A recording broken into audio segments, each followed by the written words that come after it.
Hi ladies, how are you? Nice seeing you. Thank you so much for coming. Thank you for having us. Today, thank you, we're talking about the secret of the water of Mikveh.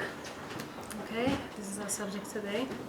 So there was this woman that made Aliyah to Israel from Afghanistan. And she was spotted once going to one of the rivers to dip for mikveh, and people told her, today we have mikvehs, they're modern, they're nice, you don't have to go and dip in the river. She says, yes, but I'm used to. In Afghanistan we didn't have mikveh. We used to go to the river, to the lake. This is where we used to dip. And it wasn't easy at all. Every time some different danger. Once I felt some kind of a snake touching me. Another time some other different creature or other dangerous things. And you think she didn't do it every month? She did it every month. And she continued doing it because we know that Hashem protects you. You're doing a mitzvah, Hashem protects you. Bukharian women, Russian people. Well, when the communist revolution started, they didn't let people to practice any religion. So doing Brit Milah was forbidden. Learning Hebrew, Jewish schools, they closed all the Jewish schools, they closed all the mikvah, didn't let people to go to mikvah. What should people do? So yeah, some of them broke the ice because the weather, is cold and it's freezing sometimes, and they went too deep in the water. They did it, the Mesirut Nefesh, because that's a mitzvah. For generations we used to do it. Another woman talks about, she was from Argentina, and this lady said that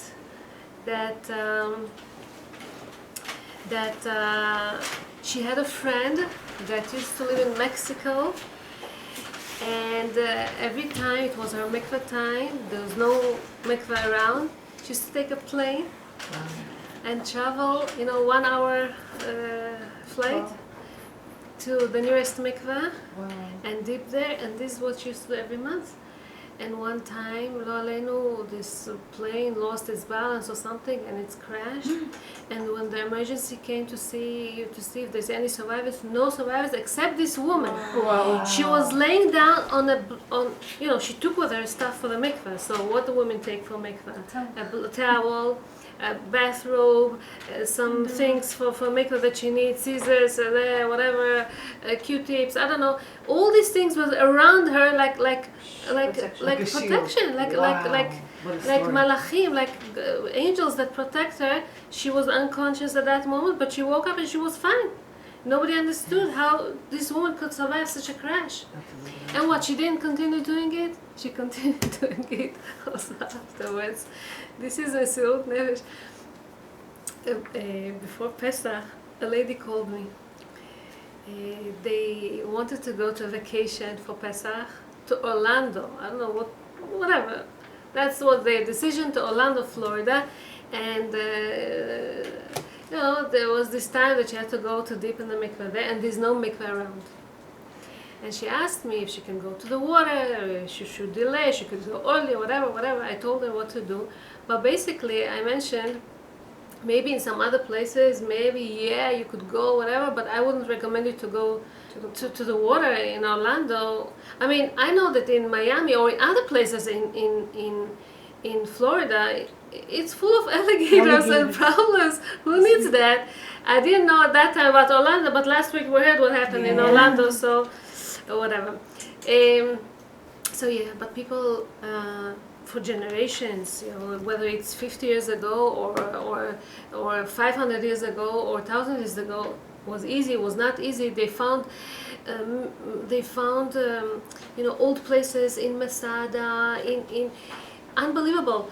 King Achav, that ruled in Israel so many years ago, close to 3,000 years ago, he wasn't a religious, he was against religion even, but in the ruins of his palace that they found in Israel, they found a mikveh inside.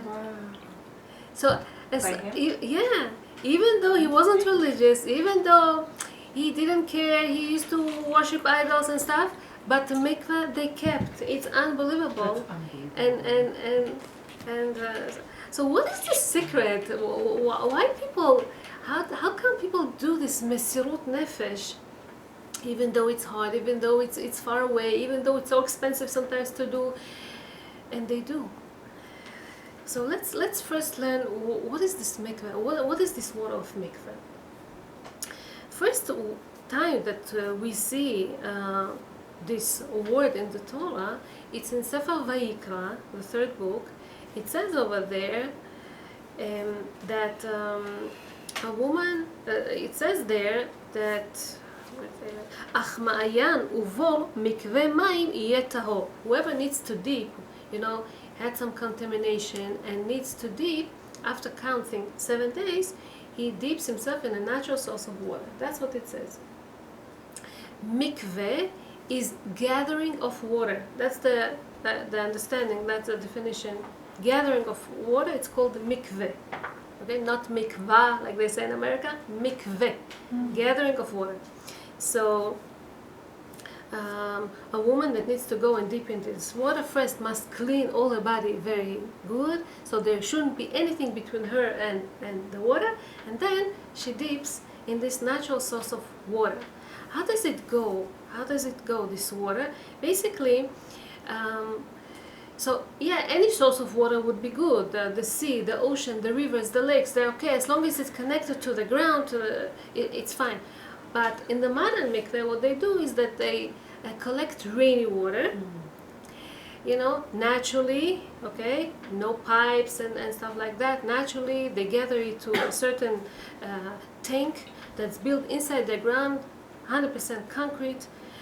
More than 750 liters of rainy water first need to be gathered there, and then they are allowed to connect it with regular water. There's a hole beneath the line of the water, and there's a connection. It's called hashaka. There's a connection between this water and the rainy water, and people are able to change it. People are able to add chemicals and clean it and whatever needed for modern mikveh. Yeah. So first, what is this water, and why woman needs to go to mikveh and not to any other water? Why not to fill a bathtub with I don't know how much water, or to take a shower for 10 hours?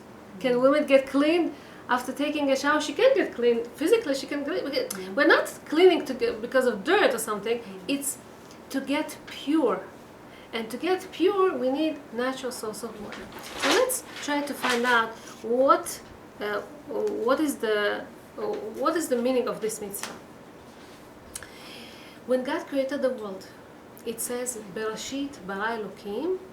In the beginning, Hashem created et hashamayim ve'et haaretz, the heaven and the earth. Shamayim, sham, mayim. First shamayim, first water, and then the earth, and then haaretz. Why? Because we know that water represents life. Water is the essence of life. Without water, we cannot exist. 70% of our world is water. 70% of our body is water. When NASA looks for far away planets to see if there could be life in these planets, first thing that they look for is water. If there could be water, there could be life, they say.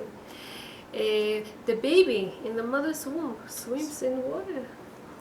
And if somebody, I don't know, got stuck somewhere without food, without drink, people can survive without food. And we've seen examples with all kind of earthquakes and all kind of disasters. People can survive without food for many days, but not without drink, because they get dehydrated and so we say that water, okay, represents life. Okay. Pasuk right after this Bereshit bara Elokim, it says Veruach Elokim merachefet al pnei hamayim. God's spirit, or the divine presence, or whatever you call it, was hovering above the surface of the water. Something like that. There's a lot of explanation. It's very deep. We won't be able to learn whatever it means. But one thing that we'll learn concerning our subject is that spirits, good or bad, cannot go under big amounts of water. And when I'm talking about big amounts of water, it's always 750 liters and up. I want to tell you, many years ago, let's say people would live in a tent, okay, in a hut or something.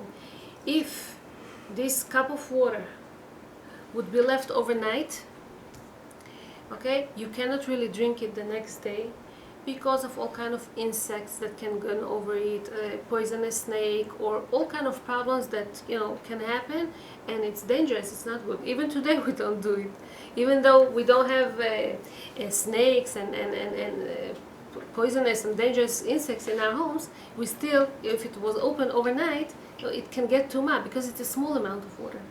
But big amounts of water, 750 liters and up, that's the amount that we have in the mikveh.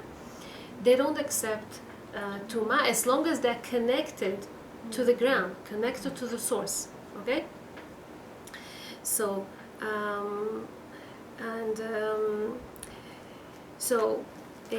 now let's try to understand. We as Jewish people, we are born holy, and we are holy all the time. We have purity inside us. It's inside us. If people get contaminated, could be that they touched that person, or they were in the presence of that person. We spoke about purity. You can watch, the other video about what is impurity.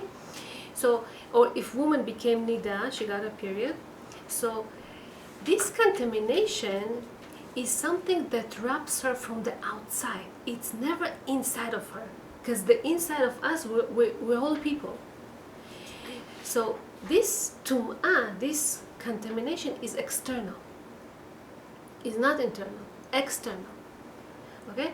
And so this could be, a woman can be pure as she goes and she dips herself in this natural source of water. And we said that spirits or contamination cannot go under big amounts of water into natural source of water. And so as she dips all her body inside, this contamination leaves her. She stays pure as she was before. Okay? Now, I want to tell you, there's all types of water. People say, what's the difference between mikveh water or tap water or my bathtub water or whatever? There are differences in water, and there's all kind of qualities in water. First of all, let's talk about this. There's 3 types of water concerning to purity and impurity. There is mayim chayim. Mayim chayim means mayim that are connected, okay, to the source, to the ground. And this could be a spring water, a river, a lake, a sea, an ocean, okay? Okay, this is called mayim chayim, and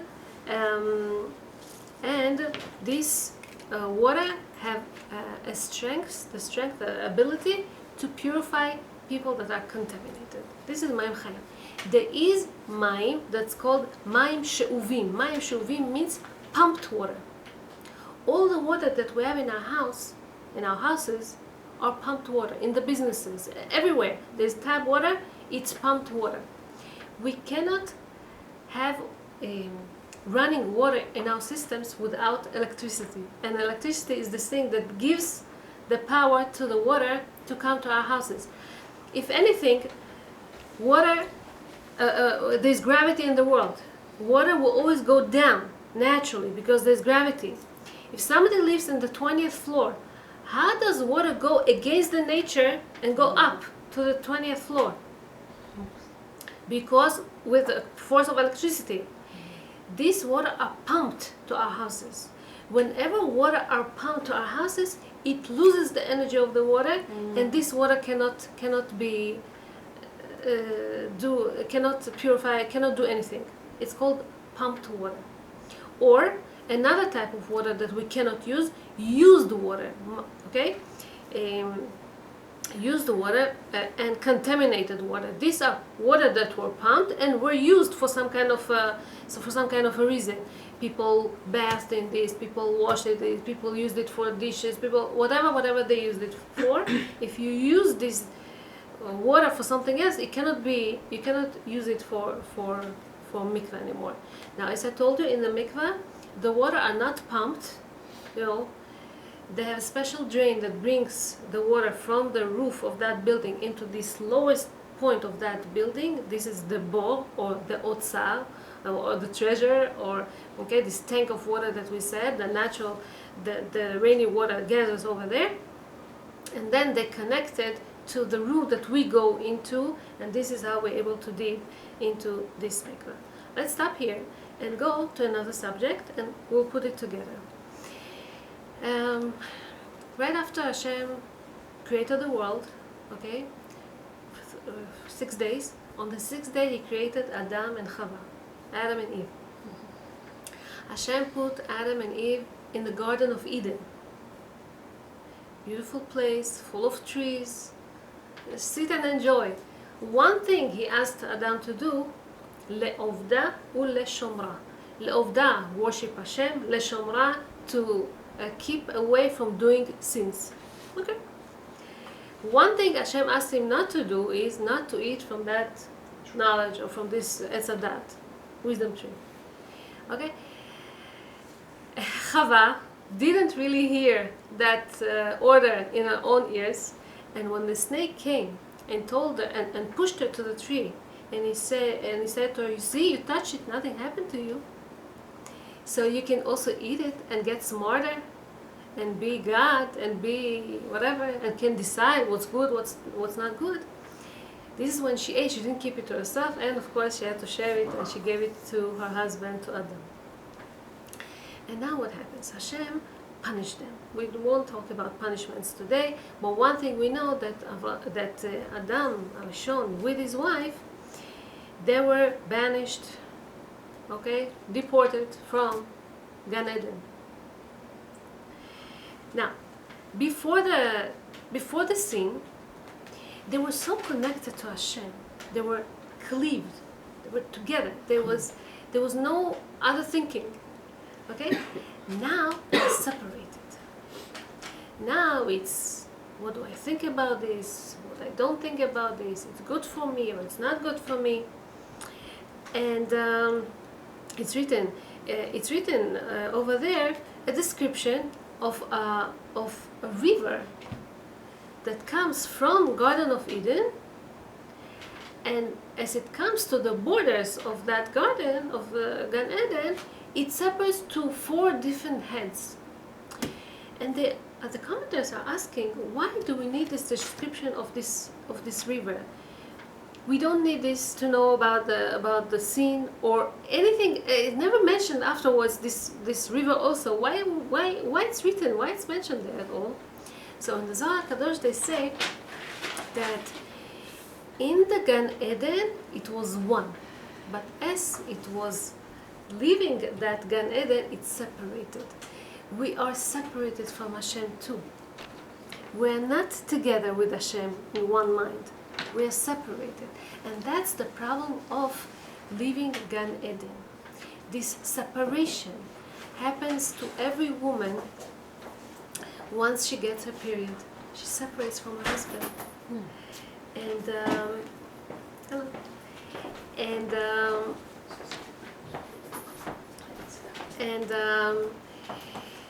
she distanced from him for a while. And this distance is because the sin, okay, that happened in Gan Eden. Now, Adam,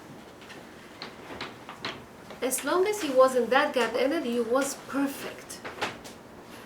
Perfection.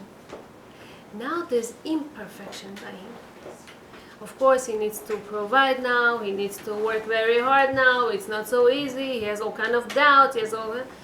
But this imperfection that he goes through now, okay, the only way to come back to Hashem, to get connected, to get cleaved to Hashem, is through this Nahar, through this river that, okay, will lead back to Gan Eden. Only through this. We know that all the waters in the world, somehow they're connected. So once a person that got contaminated dips all his body in a natural source of water, right? So he reunites, he connects himself back to Hashem, back to the source, back to spirituality. And that's the Kabbalistic way of this thing. Now, there is a difference between waters. There is distinction between waters. In some places in the world, there are all kind of spring water that can heal people. Some of them hot temperature, some of them has different elements, some of them have this qualities and that qualities. And doctors suggest people to go for healing, and people will save money and time, and they will go to these places to get healed. So we see that there are some waters with different kind of qualities. It says about Naaman. Naaman was the commander-in-chief of a nation that used to be called Aram. In the time of Hanavi Elisha, he was right after Eliyahu Hanavi, and he got leprosy all over his body. And the Navi suggested him to go and dip all his body in the Jordan River. Now, I don't know if you saw Jordan River. I was there a few months ago in Israel. Jordan River today is so small. Yeah, it was a bit bigger, but it's not a big deal. It's nothing to compare to the rivers that they used to have back there in Syria and in other places, in Iraq and in other places. A small river, nothing special at all. And this Naaman thinks, with this Navi, this prophet, he makes fun of me. I can dip in these best rivers in my around me. Why do I have to go to the Jordan River? Navi says, that's what I said. So he lowered himself. He lowered his pride and went to dip in that water.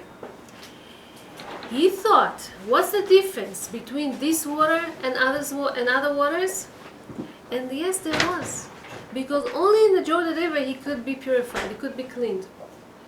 So, there is also something that's called heavy waters. What is heavy waters?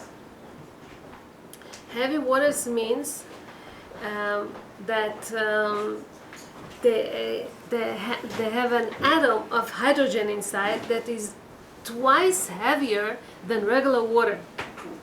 This heavy water, they boil in much higher temperature, and they get freezed in much lower temperature than regular water. In this heavy water, all kind of plants cannot grow in this water. It stops all kind of life and all kind of germs and all kind of microbes and stuff. They cannot really move there freely. It's not regular water at all. What is it used for? Huh? All kind of elements in chemistry that people need it for. Another thing I want to tell you about is rainy water. What? Rainy water. We go too deep into rainy water, right? What is this rainy water? It's interesting.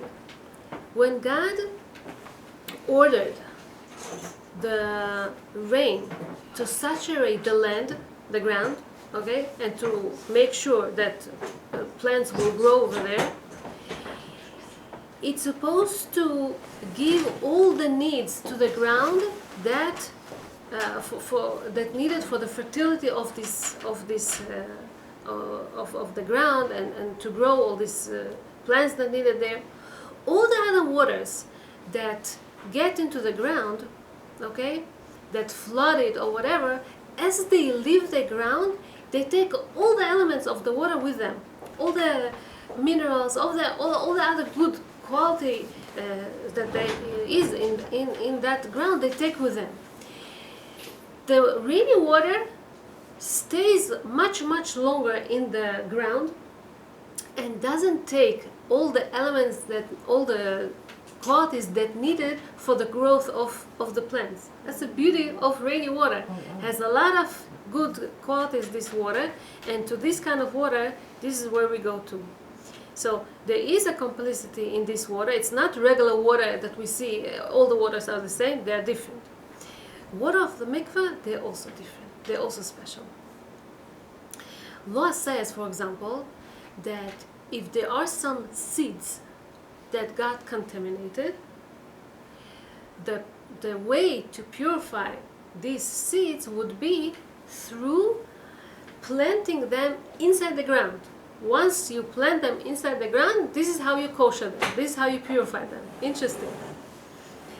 And human being, or us, would be the same.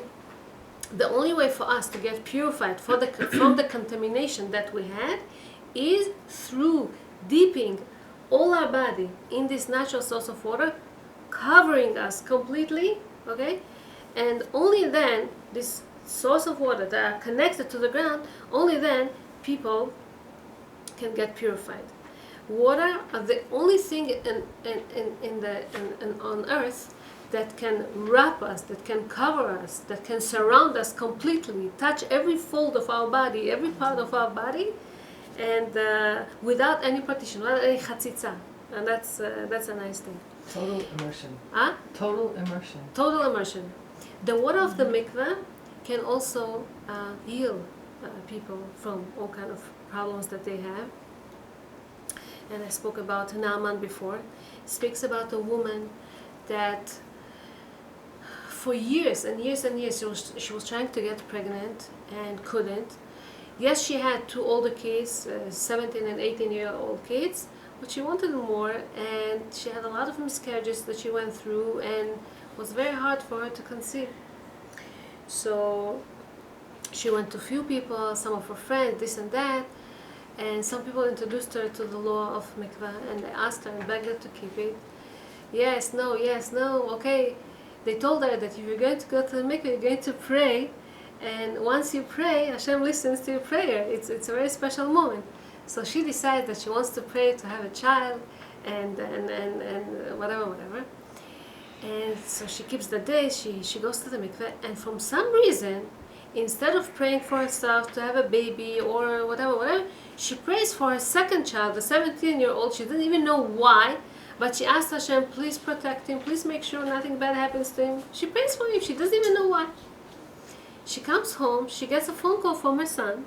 He calls her, he says, Ima, just a miracle happened to me. She's like, what happened? And he's like, I was driving with my friend, they're not religious people, I was driving with my friend on a motorcycle, and a car just hit us. My friend got wounded very badly, and nothing happened to me. Not even a scratch. I can't explain that, but I'm okay. I'm just telling you, I'm okay, I'm fine. And so, when a woman prays at the time of the mikveh, she gets so close to Hashem. And it's good that you take advantage and you ask all your wishes at that moment, because Hashem listens. Hashem, especially when He sees the long way that you did, how hard it is for you, how not easy. Maybe the environment don't keep it all the way. Maybe all kind of things. Maybe your husband is not so approving it. Maybe whatever. When Hashem sees that, He really rewards you for that. And Rambam says, Maimonides says, אפילו נפלו עליה כל מימות שבעולם. As I said before, people think, oh, I'll take a shower for 10 hours. I'll get clean. He says that it's not helping to anything unless she goes to deep in the mikveh. And then he continues and he says, and tum'ah, the impurity is not a dirt that you need to clean it from yourself. It's not a dirt. It's something spiritual. והכל תלוי בכוונת הלב. All depends on your intention. What do you think? What do you mean? What do you want to? What are you thinking as you go to dip in the mikveh? Kavanat halev. A Gentile that wants to convert to Judaism, okay? So he prepares himself, he learns all the laws, he practices some of them, he gets ready. It takes him, I don't know how long to get ready to know all these things. And then, as he dips himself in this water, it all depends what he thinks at that moment. If he really wants to accept upon himself the kingship of Hashem, to accept and to know who is Hashem and to follow His way, this is when the conversion, when it takes. when it so is the woman. When a woman goes to dip in the mikveh, she needs to concentrate and have it in mind and think and have the intention to get pure to her husband, okay, from the impurity that she got when she got her period. Rabbi Akiva says in Masechet Yoma, Ashechem Israel, you have to be so happy, you Jewish people. Because לפני מי אתם מתארים? Who is, how, in front of you you're getting pure, לפני אביכם שבשמיים, in front of Hashem. So, it says, וזרקתי עליכם מים טהורים וטהרתם, ואומר, מקווה ישראל השם. מה מקווה?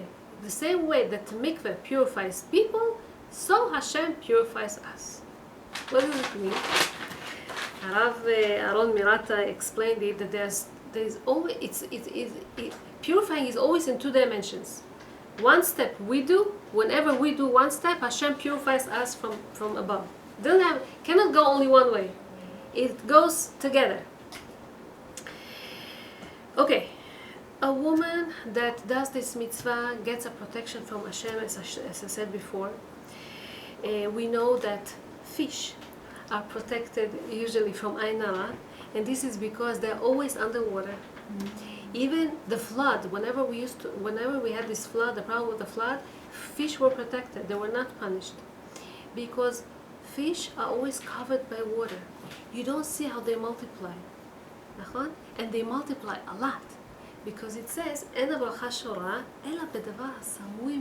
you want a blessing, you need to hide it. You need to hide this thing. When a woman goes and dip all her body in the water, it's just like this fish, usually she gets a natural protection from Hashem, from all kind of problems, from all kind of things. And I want to tell you, a lot of people are trying to understand what is the secret of Jewish people. I mean, we're such a small nation, and we live and we survive for thousands of years. For years we didn't have a land. For years we didn't have a language. We didn't have an army. We didn't have how could a bunch of people, small amount of people, okay, wander from place to place, okay, survive for so many generations? So many other nations disappeared throughout the years. So they say this is because the Jewish women. The Gentiles were trying so much to take us out of the derech. So we won't believe in Hashem, so we won't trust Him anymore. Through all kind of problems, through all kind of pogroms, through all kind of wars that we went through, they wanted us not to believe in Hashem anymore. And yet, Jewish people always, no matter what the circumstance was, okay, went to the mikveh, hard, not hard. They understood, they didn't understand it. They kept this mitzvah with Misrut Nefesh, and because it's unbelievable how much strength it gives to the children. The fact that a woman goes to mikveh, she's able to give the kids so much strength of emunah, of irat shamayim, of believing in Hashem, that it's tremendous. You know, the way that it helps to our children. So, speaking about the water, let's talk a little bit about laws of mikveh. We know that every woman that needs to dip in water first must clean herself. So first thing that she does is usually removing all kind of unwanted hair. This could be through shaving, through waxing. It's up to you. Waxing we do usually one day at least before, not the same day, so that, you know, all pieces of wax it could be removed. Usually people take it with baby oil or something. We cannot have the body oily, so all these things has to be done in advance. If you shave, it's not a problem. Then of course you have to rinse it. This is about hair. I won't go into details. You know the details. Nail polish remover, by the way. No. It works for the wax. Yeah, nail polish remover. So then there's no problem. Interesting. Okay, beautiful. After removing unwanted hair, we sit in a bath. Ashkenazi must sit in a bath. Sephardi don't have to sit in a bath. If you don't have a bath, you you stand under, the shower, hot water for about 20 minutes, 25 minutes, as long as it takes your body to get soft. That's the idea, to get soft. And once it gets soft, you take a hard sponge, a strong loofah, a dry towel, whatever works out for you, and you start scrubbing all your body. And it's unbelievable to see how much dirt is coming off, all kind of leftovers of lotions, of creams, of dirt, of sweat, of whatever. You do this throughout the body, from head to toe, paying attention to details. The eyes usually we clean with makeup removers. Okay, there are makeup removers based on oil. There are makeup removers that based on soap. If it's based on soap, it's not a problem. You clean it until if it's based on oil, they'll have to use soap afterwards to make sure that nothing oily stays on your body. You take a tissue and you go over your lashes, you go over the eyes, you under, you go once like this also. Many times makeup goes into the eyes. If you have contact lenses, you remove it. Okay, that's regarding eyes. Regarding ears, so it's again oily because of the wax. So you have to soap your hands and go through the maze of the ears, and the inside you clean with Q-tip, and the earring holes you clean. You take an earring, you wipe it with alcohol, going in and out. So you're paying attention to these details. Your nose, you wipe your nose. This is the last thing that you usually do because it gets accumulated in the steamy hot bath. So the last thing that you do is blowing your nose. It's easier to dip underwater when your nose is empty. Your mouth, of course, you clean lipstick and whatever. Make sure doesn't stay oily and no color at all. The teeth, you brush very well. You use dental floss to clean in between the teeth. All kind of dentures, or today people have Invisaligns and stuff like that. This kind of stuff you have to remove. What else?